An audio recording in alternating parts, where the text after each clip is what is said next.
Hi friends, welcome to Ftopreview.com. In this video, we're learning how to change mouse primary button left to right. Okay, I'm using Windows 11 in my laptop, so how to do it? Just click on Start, then search about mouse. Then you will get the mouse settings here. Click on that.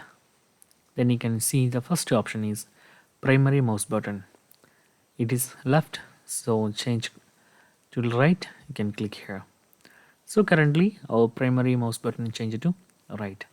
So that's guys very simple tutorial, and if you need any kind of PC or Mac tutorial, just comment below.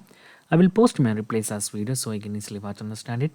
And if you enjoyed this video, please like, comment, share and subscribe our channel for getting more videos like this. Thank you so much for watching. Have a nice day. Bye bye.